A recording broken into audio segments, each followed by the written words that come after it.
പ്രേക്ഷകർക്കും ഗൾഫ് ടുഡേയിലേക്ക് സ്വാഗതം. ഞാൻ ശ്രീനിധി പ്രദീപ്. നോക്കാം വാർത്തകൾ വിശദമായി. പാസ്പോർട്ട് വിസ സേവനങ്ങൾക്കായി ഏജന്റുമാർക്ക് പണം നൽകി വഞ്ചിതരാകരുതെന്ന് യുഎയിലെ ഇന്ത്യൻ എംബസിയുടെ മുന്നറിയിപ്പ്. പഴയ കരാർ കമ്പനിയുടെ പേരിൽ തട്ടിപ്പ് നടക്കുന്നതായി കണ്ടെത്തിയിട്ടുണ്ട്. എംബസിയോ കോൺസുലേറ്റോ വഴി നേരിട്ട് സേവനങ്ങൾ തേടണമെന്നാണ് നിർദ്ദേശം. യുഎയിലുള്ള ഇന്ത്യക്കാരുടെ പാസ്പോർട്ട് വിസ അറ്റസ്റ്റേഷൻ സേവനങ്ങളിലെ പ്രതിസന്ധി തുടരുന്നതിനിടെ ഈ സാഹചര്യം മുതലെടുത്ത് തട്ടിപ്പ് നടക്കുന്നതിനിടയിലാണ് ഇന്ത്യൻ എംബസി മുന്നറിയിപ്പ് നൽകിയിരിക്കുന്നത്. സേവനങ്ങൾ ലഭിക്കാനുള്ള പ്രയാസത്തിനിടെ സഹായം നൽകാമെന്ന വ്യാജേനെ തട്ടിപ്പുകാർ പലരെയും സമീപിക്കുന്നുണ്ട്. പഴയ കരാർ കമ്പനിയുടെ പേരിലും തട്ടിപ്പ് നടക്കുന്നു. എംബസിയോ കോൺസുലേറ്റോ അധികാരപ്പെടുത്തിയിട്ടുണ്ടെന്ന് അവകാശപ്പെടുന്ന സ്ഥാപനമോ അവരുടെ ഏജന്റുമാരോ സമീപിച്ചാൽ അത് വ്യാജമാണെന്ന് മുന്നറിയിപ്പ് നൽകുകയാണ് എംബസി. സേവനങ്ങൾ നൽകാമെന്ന പേരിൽ ആര് സമീപിച്ചാലും പണം നൽകരുത്. കോൺസുലേറ്റും എംബസിയും നേരിട്ടാണ് നിലവിൽ സർവീസ് നൽകുന്നത്. ഓൺലൈൻ അപ്പോയിന്റ്മെന്റ് വഴി സേവനം തേടാം. ഈ സേവനത്തിന് പണം ഈടാക്കാൻ മൂന്നാം കക്ഷിക്ക് അധികാരമില്ലെന്നും എംബസി വ്യക്തമാക്കുന്നു. ഇത്തരത്തിൽ ആരെങ്കിലും പണം വാങ്ങിയാൽ ഉടൻ എംബസിയിലോ കോൺസുലേറ്റിലോ അറിയിക്കണം. യുഎയിലെ ഇന്ത്യൻ നിവാസികൾ ജാഗ്രത പാലിക്കണമെന്നും പാസ്പോർട്ട് അല്ലെങ്കിൽ വിസ അറ്റസ്റ്റേഷൻ സേവനങ്ങളുമായി ബന്ധപ്പെട്ട വിവരങ്ങൾക്ക് ഔദ്യോഗിക ചാനലുകൾ മാത്രം ആശ്രയിക്കണമെന്നും മുന്നറിയിപ്പുണ്ട്. 24 ദുബായ്. അമേരിക്കൻ പ്രസിഡന്റ് ഡൊണാൾഡ് ട്രംപിനെ വധിക്കാൻ ഇറാൻ പദ്ധതി തയ്യാറാക്കിയതായി ഇസ്രായേൽ മുന്നറിയിപ്പ് നൽകിയതായി റിപ്പോർട്ട്.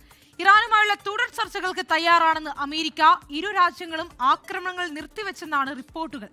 7 ദിവസമായി നടന്ന മുൻ പരമോന്നത നേതാവ് ആയത്തുള്ള അലി ഖമനിയുടെ സംസ്കാര ചടങ്ങുകളിൽ 4 കോടിയിലധികം പേർ പങ്കെടുത്തതായി ഇറാൻ മാധ്യമങ്ങൾ റിപ്പോർട്ട് ചെയ്തു. 2 ദിവസം നീണ്ട ആക്രമണ പ്രത്യാക്രമണങ്ങൾക്ക് ശേഷവും പശ്ചിമേഷ്യ അശാന്തമായി തുടരുകയാണ്. ബുഷഹർ ആണവ നിലയത്തിന് സമീപമുള്ള സൈനിക താവളത്തിന് നേരെയും തുറമുഖ നഗരമായ കൊണാർക്കിന് നേരെയും തെക്കൻ ഇറാനിലെ വിവിധയിടങ്ങളിലേക്കും ആക്രമണമുണ്ടായതായി ഇറാൻ മാധ്യമങ്ങൾ റിപ്പോർട്ട് ചെയ്തു. എന്നാൽ തങ്ങളല്ല ആക്രമണം നടത്തിയതെന്നാണ് അമേരിക്കയുടെ നിലപാട്. ഇരു രാജ്യങ്ങളും ആക്രമണങ്ങൾ നിർത്തിയതായാണ് ഏറ്റവും പുതിയ വിവരം. സംഘർഷാവസ്ഥ തുടരുമ്പോഴും ഇരു രാജ്യങ്ങളും തമ്മിൽ ചർച്ചകൾ അണിയറയിൽ നടക്കുന്നുണ്ടെന്നാണ് അമേരിക്ക പറയുന്നത്. അമേരിക്കൻ പ്രസിഡന്റ് ഡൊണാൾഡ് ട്രംപിനെ വധിക്കാൻ ഇറാൻ പദ്ധതി തയ്യാറാക്കിയതായി അമേരിക്കയ്ക്ക് ഇസ്രയേൽ മുന്നറിയിപ്പ് നൽകിയതായി the Wall Street journal report ചെയ്തു. ട്രംപും ഇസ്രയേൽ പ്രധാനമന്ത്രി ബെഞ്ചമിൻ നെതന്യാഹുവുമായി ഫോണിൽ സംസാരിച്ചതായും പല മേഖലകളിലും ഇസ്രയേലുമായി സഹകരിച്ച് പ്രവർത്തിക്കുമെന്ന് ട്രംപ് ഉറപ്പു നൽകിയതായും നെതന്യാഹുവിന്റെ ഓഫീസ് വ്യക്തമാക്കി. അതിനിടെ ഹോർമുസിലെ കപ്പൽ ഗതാഗതം നിയന്ത്രിക്കുന്നത് തങ്ങളാണെന്ന ഇറാന്റെ വാദം അമേരിക്ക തള്ളി.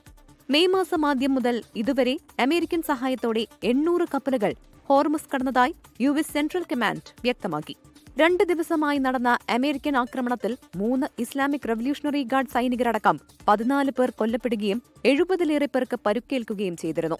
ഹോർമുസ് കടലിടുക്കിൽ 3 കപ്പലുകൾക്ക് നേരെയുണ്ടായ ആക്രമണത്തിന് പിന്നാലെയാണ് അമേരിക്ക ഇറാനെ ആക്രമിച്ചത്. International desk 24. ഇറാൻ മുൻ പരമോന്നത നേതാവ് ആയത്തുള്ള അലി ഖമനിക്ക് കണ്ണീരോടെ വിട നൽകി ഇറാൻ. ദശലക്ഷക്കണക്കിന് ജനങ്ങളെ സാക്ഷി നിർത്തിയ ഔദ്യോഗിക ബഹുമതികളോടെയാണ് സംസ്കാര ചടങ്ങുകൾ നടന്നത്. സുരക്ഷാ പ്രശ്നങ്ങൾ ചൂണ്ടിക്കാട്ടി മുജ്തബ ഖമനി ചടങ്ങുകളിൽ നിന്ന് വിട്ടുനിന്നു.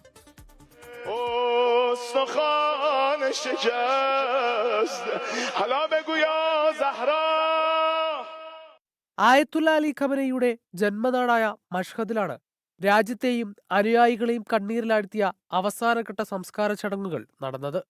2026 ഫെബ്രുവരി 28-നുണ്ടായ US ഇസ്രായേൽ വ്യോമാക്രമണത്തിലാണ് ഖമനയി കൊല്ലപ്പെടുന്നത്.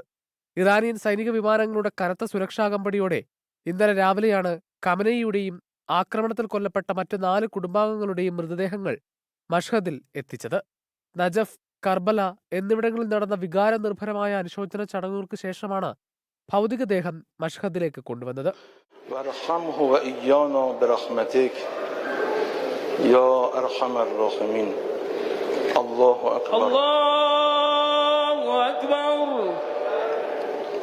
ദശലക്ഷക്കണക്കിന് വിശ്വാസികളാണ് തങ്ങളുടെ പ്രിയ നേതാവിന് അന്ത്യോപചാരം അർപ്പിച്ചത്. വൻ ജനസഞ്ചയമാണ് അലി ഖമനിയെ അവസാനമായി ഒരു നോക്ക് കാണാൻ ഒത്തുകൂടിയത്.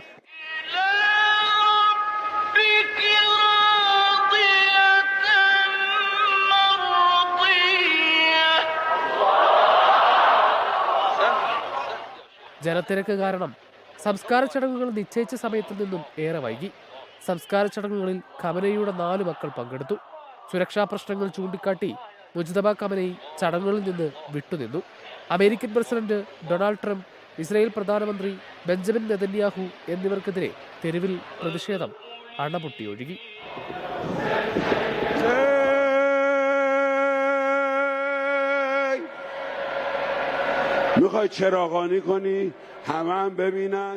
International desk 24. സൗദി അറേബ്യയിൽ സാങ്കേതിക മേഖലകളിൽ വൻ ബിസിനസ് വളർച്ചയെന്ന് റിപ്പോർട്ട്. രാജ്യത്ത് ആർട്ടിഫിഷ്യൽ ഇന്റലിജൻസ് മേഖലയിലെ വാണിജ്യ രജിസ്ട്രേഷനുകൾ 33%, ക്ലൗഡ് കമ്പ്യൂട്ടിംഗ് രജിസ്ട്രേഷനുകൾ 42% വർദ്ധിച്ചു. വിഷൻ 2030 പദ്ധതിയുടെ ഭാഗമായുള്ള ഡിജിറ്റൽ പരിവർത്തനമാണ് ഈ വലിയ മുന്നേറ്റത്തിന് കാരണമായത്. സൗദിയിൽ AI ക്ലൗഡ് കമ്പ്യൂട്ടിംഗ് മേഖലകളിൽ വൻ ബിസിനസ് വളർച്ചയാണ് രേഖപ്പെടുത്തുന്നത്. 2026 രണ്ടാം പാദത്തിലെ കണക്കുകൾ പ്രകാരം AI മേഖലയിലെ ലൈസൻസുകൾ 33%, ക്ലൗഡ് കമ്പ്യൂട്ടിംഗ് ലൈസൻസുകൾ 42% വർദ്ധിച്ചു. AI മേഖലയിലെ ആകെ ലൈസൻസുകൾ 16,908 നിന്നും 22,591 ഉയർന്നു. ഇതിൽ 13,269 ലൈസൻസുകളുമായി തലസ്ഥാനമായ റിയാദാണ് ഏറ്റവും മുന്നിൽ. മക്കയിൽ 5,353, കിഴക്കൻ പ്രവിശ്യയിൽ 2,323, മദീനയിൽ 744 സ്ഥാപനങ്ങൾ AI മേഖലയിൽ രജിസ്റ്റർ ചെയ്തു. ക്ലൗഡ് കമ്പ്യൂട്ടിംഗ് രംഗത്തും വലിയ മുന്നേറ്റമാണ് രാജ്യം നടത്തുന്നത്. ഈ മേഖലയിലെ ലൈസൻസുകൾ 4,763 നിന്ന് 6,802 ഉയർന്നു. ഇവിടെയും 4,282 ലൈസൻസുകളുമായി റിയാദാണ് ഒന്നാമത്.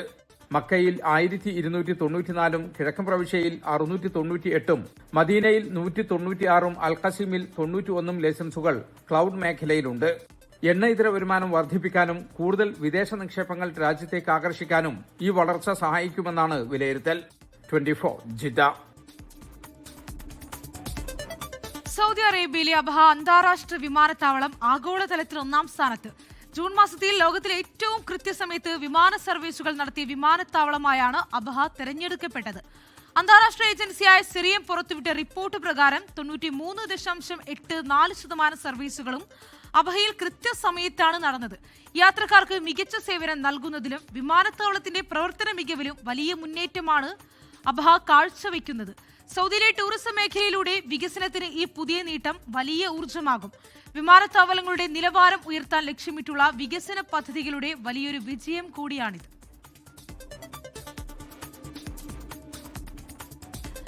സൗദി അറേബ്യയിലേക്ക് ഇറക്കുമതി ചെയ്യുന്ന വലിയ ചരക്കു ലോറികളുടെ പരമാവധി പഴക്കം 5 വർഷമായി കുറക്കാൻ തീരുമാനം.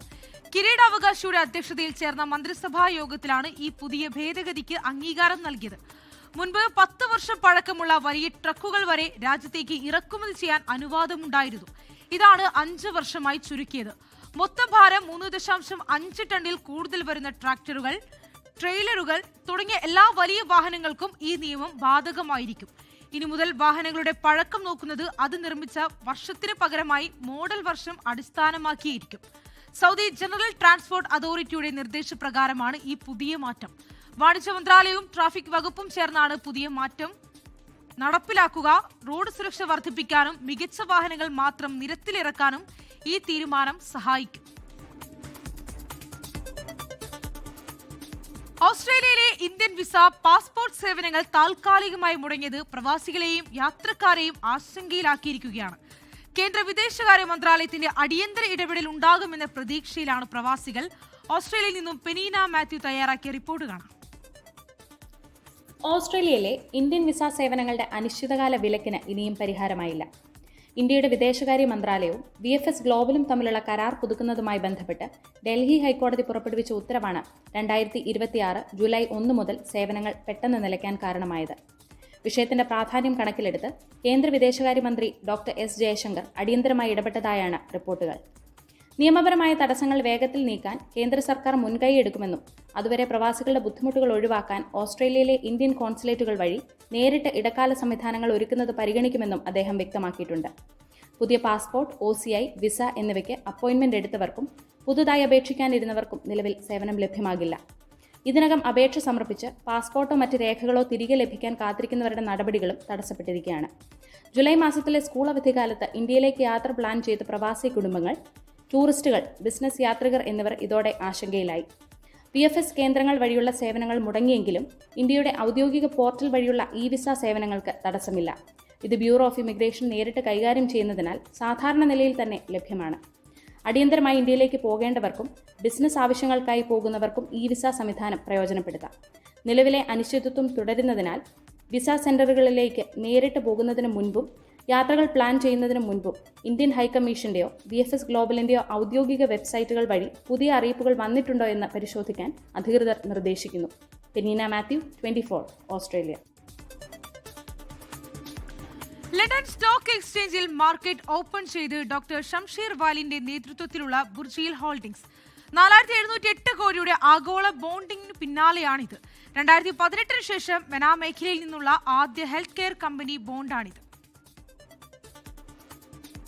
അന്താരാഷ്ട്ര സാമ്പത്തിക വിപണിയിൽ വൻ ശ്രദ്ധ നേടിയ 4008 കോടി രൂപയുടെ സുക്കൂക്ക് ബോണ്ട് സമാഹരണത്തിന് പിന്നാലെ ലണ്ടൻ സ്റ്റോക്ക് എക്സ്ചേഞ്ചിൽ വ്യാപാരത്തിന് തുടക്കം കുറിച്ചിരിക്കുകയാണ് പ്രമുഖ മലയാളി ആരോഗ്യ സംരംഭകൻ ഡോക്ടർ ഷംഷീർ വയലിലിന്റെ നേതൃത്വത്തിലുള്ള ബുർജിൽ ഹോൾഡിംഗ്സ്. ലണ്ടൻ സ്റ്റോക്ക് എക്സ്ചേഞ്ചിലെ ചരിത്രപ്രസിദ്ധമായ മാർക്കറ്റ് ഓപ്പൺ ചടങ്ങോടെയാണ് ബുർജിലിന്റെ പ്രഥമ സുക്കൂക്ക് ബോണ്ട് ഔദ്യോഗികമായി അന്താരാഷ്ട്ര വിപണിയിൽ ട്രേഡിംഗ് ആരംഭിച്ചത്. യുകെയിലെ UAE embassy deputy chief of mission Sheikh Khalid bin Saud Al Qasimi, Burjeel holdings ചെയർമാനും സിഇഒയുമായ doctor Shamsheer Vayalil London stock എക്സ്ചേഞ്ചിന്റെ ഇന്റർനാഷണൽ സെക്യൂരിറ്റീസ് മാർക്കറ്റിലാണ് ബോണ്ട് ലിസ്റ്റ് ചെയ്തിരിക്കുന്നത്. മിഡിൽ ഈസ്റ്റ്, നോർത്ത് ആഫ്രിക്ക മേഖലയിൽ നിന്നുള്ള ഒരു ഹെൽത്ത് കെയർ കമ്പനി 2018 ശേഷം അന്താരാഷ്ട്ര വിപണിയിൽ പുറത്തിറക്കുന്ന ആദ്യ സുക്കൂക്ക് ബോണ്ടാണിത്. കൂടാതെ മേഖലയിൽ അടുത്തിടെയുണ്ടായ പ്രതിസന്ധികൾക്കും സംഭവ വികാസങ്ങൾക്കും ശേഷം UAEയിൽ നിന്ന് പുറത്തിറങ്ങുന്ന ആദ്യ കോർപ്പറേറ്റ് ബോണ്ടെന്ന പ്രത്യേകതയും ഇതിനുണ്ട്. ആഗോളതലത്തിൽ ബുർജിൽ ഹോൾഡിംഗ്സിന്റെ സാന്നിധ്യം ശക്തമാക്കുന്ന സുപ്രധാനമായൊരു അധ്യായത്തിനാണ് ലണ്ടൻ വിപണിയിൽ തുടക്കമിട്ടിരിക്കുന്നതെന്ന് ഡോക്ടർ ഷംഷീർ വയലിൽ പറഞ്ഞു. ആകെ 14,124 കോടി രൂപയുടെ സുക്കൂക്ക് പ്രോഗ്രാമിന്റെ ഭാഗമായി 5 വർഷത്തെ കാലാവധിയിലാണ് ബോണ്ട് പുറത്തിറക്കിയത്. UAE, ഒമാൻ, സൗദി അറേബ്യ എന്നീ രാജ്യങ്ങളിലായി 20 ആശുപത്രികളും 41 മെഡിക്കൽ സെന്ററുകളും ഉൾപ്പെടെ 89 സ്ഥാപനങ്ങളാണ് ഡോക്ടർ ഷംഷീർ വയലിലിന്റെ നേതൃത്വത്തിലുള്ള ബുർജിൽ ഹോൾഡിംഗ്സിന് കീഴിൽ നിലവിലുള്ളത്. 24, ദുബായ്. ICF സലാല റീജിയനും ലൈഫ് ലൈൻ ആശുപത്രിയും സംയുക്തമായി സൗജന്യ മെഗാ മെഡിക്കൽ ക്യാമ്പ് സംഘടിപ്പിച്ചു. ENT, skin, gynaecology, general practitioner തുടങ്ങിയ 5ഓളം ഡോക്ടർമാരുടെ സേവനങ്ങളും ലഭ്യമായിരുന്നു. 300-ൽ പരം ആളുകൾ മെഗാ സൗജന്യ മെഡിക്കൽ ക്യാമ്പിൽ പങ്കെടുത്തു. Indian social club president Rakesh ധാ ഉദ്ഘാടനം നിർവഹിച്ചു. ICF secretary Muhammad Rafeeq Chavakkad, president Abdul Nasar Latheefi, regional deputy president Ashraf Bhagavi തുടങ്ങിയവർ പങ്കെടുത്തു.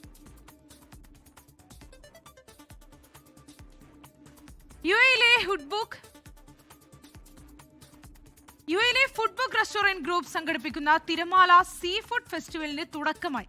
കേരളത്തിന്റെ തനത് കടൽ രുചികളെയും ലോകത്തിന്റെ വിവിധ ഭാഗങ്ങളിൽ നിന്നുള്ള മികച്ച മത്സ്യ വിഭവങ്ങളെയും കോർത്തിണക്കിക്കൊണ്ടാണ് ഫുഡ് ഫെസ്റ്റ് സംഘടിപ്പിക്കുന്നത്. സമുദ്ര വിഭവ പ്രേമികൾക്ക് ആഗോള കടൽ വിഭവങ്ങൾ ആസ്വദിക്കാനുള്ള അവസരമാണ് ഫുഡ്ബുക്ക് ഒരുക്കുന്നത്.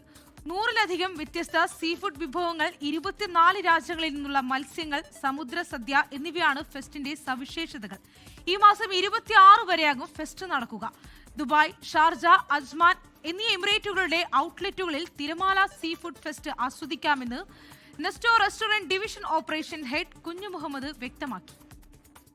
ഇടുക്കി കഞ്ഞിക്കുഴിയിൽ വനം വകുപ്പ് പിടിച്ചെടുത്ത ആദിവാസി യുവാവിന്റെ JCB തിരിച്ചു നൽകുന്നതിൽ തീരുമാനം വൈകും. കോടതി ഉത്തരവ് കൂടി പരിശോധിച്ചായിരിക്കും തുടർ നടപടിയെന്ന് വനമന്ത്രി ഷിബു ബേബി ജോൺ വ്യക്തമാക്കി. അതേസമയം വാഹനം വിട്ടുകിട്ടുമെന്ന പ്രതീക്ഷയിലാണ് ഉടമ അജീഷ്. റിസർവ് ഫോറസ്റ്റിൽപ്പെട്ട സ്ഥലത്തെ മരങ്ങൾ പറിച്ചെടുത്തുവെന്ന് പറഞ്ഞാണ് വനം വകുപ്പ് അജീഷിനെതിരെ കേസെടുത്ത് JCB പിടിച്ചെടുത്തത്. 24 വാർത്തയ്ക്ക് പിന്നാലെ അജീഷിന്റെ JCB പിടിച്ചെടുത്തതുമായി ബന്ധപ്പെട്ട് വനമന്ത്രി ഷിബു ബേബി ജോൺ വിശദമായ റിപ്പോർട്ട് തേടി. എന്നാൽ വനം ഉദ്യോഗസ്ഥർ അജീഷിന് അനുകൂലമായല്ല മന്ത്രിയെ കാര്യങ്ങൾ ധരിപ്പിച്ചതെന്നാണ് വിവരം. കോടതി ഉത്തരവ് പ്രകാരം പ്രവർത്തിക്കുമെന്നും ആത്മഹത്യാ ഭീഷണി മുഴക്കിയാൽ പരിഹാരമാകില്ലെന്നും മന്ത്രി പിന്നീട് പ്രതികരിച്ചു. 3.5 വർഷം അനങ്ങാത്ത ആൾ ഇപ്പൊ ഇന്നലെ വന്ന് ആത്മഹത്യാ ഭീഷണി മുഴക്കി ചെയ്യുന്ന എന്താണെന്ന് എനിക്ക് മനസ്സിലാകുന്നു. ഞങ്ങളെ സംബന്ധിച്ചിടത്തോളം ബഹുമാനപ്പെട്ട ഹൈക്കോടതി പറയുന്നതനുസരിച്ച് ഞങ്ങൾക്ക് പ്രവർത്തിക്കാൻ സാധിക്കും. 14-ാം തീയതി നടക്കുന്ന വനംവകുപ്പ് അദാലത്തിൽ അജീഷിന്റെ കേസും ചർച്ചയാകും. ഇതിൽ പരിഹാരമുണ്ടാകുമെന്നാണ് പ്രതീക്ഷ. ഈ വനം വകുപ്പ് എന്നോട് 5 വർഷക്കാലം ചെയ്ത അനീതി, ആ ജസ്റ്റ് അനീതിക്ക് ഒരു അന്തിമം വരുവാണെങ്കിൽ എനിക്ക് എനിക്ക് ജസ്റ്റ് അനുകൂലമായിട്ട് വരുവാണെങ്കിൽ ഏറ്റവും സന്തോഷം. 5 വർഷമായി നഗരംപാറ ഫോറസ്റ്റ് സെക്ഷൻ ഓഫീസിൽ കാട് പിടിച്ച് തുരുമ്പ് കയറി നശിക്കുകയാണ് JCB.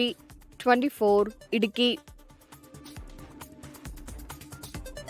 അയോധ്യ രാമക്ഷേത്രത്തിലെ സംഭാവന കൊള്ളയിൽ ജീവനക്കാരുടെ കൂട്ടരാജി. കാണിക്ക എണ്ണുന്ന വിഭാഗത്തിലെ 24 ജീവനക്കാരാണ് രാജിവെച്ചത്. സംഭാവന ക്രമക്കേട് ഉയർന്ന ഉത്തരാഖണ്ഡ് ബദ്രീനാഥ് ക്ഷേത്രത്തിലും മധ്യപ്രദേശിലെ ബാഗ്ലമുഖി ക്ഷേത്രത്തിലും SIT അന്വേഷണം ആരംഭിച്ചു. അയോധ്യ രാമക്ഷേത്രത്തിലെ സംഭാവന കൊള്ളയിൽ പ്രത്യേക സംഘത്തിന്റെ അന്വേഷണം പുരോഗമിക്കുന്നതിനിടെയാണ് കാണിക്കേണ്ടുന്ന വിഭാഗത്തിലെ 24ഓളം ജീവനക്കാരുടെ രാജി. ജോലി സമയം നീട്ടി, ശമ്പളം വെട്ടിക്കുറച്ചു, അവധി കുറച്ചു എന്നീ ആരോപണങ്ങൾ ഉന്നയിച്ചാണ് ജീവനക്കാർ രാജി നൽകിയത്. പ്രതിഷേധം അറിയിച്ചുവെങ്കിലും നടപടിയുണ്ടായില്ലെന്നാണ് ജീവനക്കാരുടെ വിശദീകരണം. സംഭാവന കൊള്ളയിൽ അറസ്റ്റിലായ പ്രതി അനുകൽപ് മിശ്ര മോഷ്ടിച്ച പണം ഓഹരി വിപണിയിൽ നിക്ഷേപിച്ചതായി അന്വേഷണ സംഘത്തിന് വിവരം ലഭിച്ചു. പ്രതികളുടെ സാമ്പത്തിക ഇടപാടുകളും ബാങ്ക് രേഖകളും അന്വേഷണ സംഘം പരിശോധിക്കുകയാണ്. ട്രസ്റ്റ് മുൻ ജനറൽ സെക്രട്ടറി ചമ്പത് റായ്, മുൻ ട്രസ്റ്റ് അംഗം അനിൽ മിശ്ര, പ്രത്യേക ക്ഷണിതാവ് ഗോപാൽ റാവു എന്നിവരുടെ VIP ദർശനത്തിനായി പാസുകൾ നൽകാൻ ഉപയോഗിച്ചിരുന്ന ഡിജിറ്റൽ ഐഡികൾ പ്രവർത്തനരഹിതമാക്കി. സംഭാവന ക്രമക്കേട് ഉയർന്ന ഉത്തരാഖണ്ഡ് ബദ്രിനാഥ് ക്ഷേത്രത്തിൽ 6 മണിക്കൂറോളം ദൈർഘ്യമുള്ള CCTV ദൃശ്യങ്ങൾ അന്വേഷണ സംഘം പരിശോധിച്ചു. മധ്യപ്രദേശിലെ ബാഗ്ലാമുഖി ക്ഷേത്രത്തിലും സംഭാവന ക്രമക്കേടിൽ പ്രത്യേക സംഘത്തിന്റെ അന്വേഷണം പുരോഗമിക്കുകയാണ്. 24 ഡൽഹി. തിരഞ്ഞെടുപ്പ് പ്രചാരണത്തിനിടെ ആൾക്കൂട്ട ദുരന്തമുണ്ടായ കരൂരിൽ വിമർശനങ്ങൾക്ക് മറുപടിയുമായി തമിഴ്നാട് മുഖ്യമന്ത്രി C. ജോസഫ് വിജയ്. ദുരന്തം രാഷ്ട്രീയ ചതിയായിരുന്നു, നിയന്ത്രണാതീതമായ ആൾക്കൂട്ടം ഉണ്ടായപ്പോൾ പോലീസ് മുന്നറിയിപ്പ് നൽകിയില്ലെന്നും വിജയ് ആരോപിച്ചു. ദുരന്തത്തിലെ ഇരകളുടെ കുടുംബാംഗങ്ങൾക്ക് സർക്കാർ ജോലിയുടെ രേഖകളും കൈമാറി. എന്നാൽ ഇരകളുടെ ബന്ധുക്കൾക്ക് താൽക്കാലിക നിയമനം നൽകാവൂ എന്ന് മദ്രാസ് ഹൈക്കോടതി നിർദ്ദേശിച്ചു.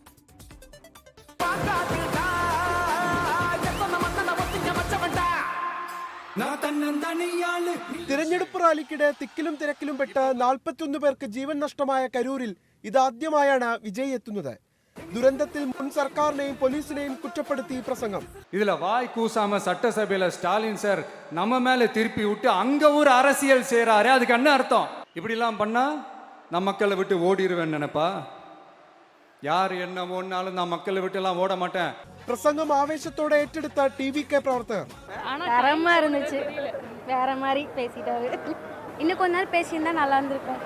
சீக்கிரம் முடிச்சிட்டாரு. செமையா இருந்தது. ரொம்ப நாள் எதிர்பார்த்தோம். சின்ன பிள்ளையில இருந்து ஆசை, இன்னைக்கு நிறைவேறிடுச்சு. ஆனா எவ்வளவு நேரம் பேசினாருன்னு தெரியல. எங்களுக்கு ஆனா செகண்ட் பேசின மாதிரி தான் இருக்கு. തുടർന്ന് കളക്ടറേറ്റിലെത്തിയ വിജയ് തിക്കിലും തിരക്കിലും പെട്ട് ജീവൻ നഷ്ടമായവരുടെ കുടുംബാംഗങ്ങളെ കണ്ടു.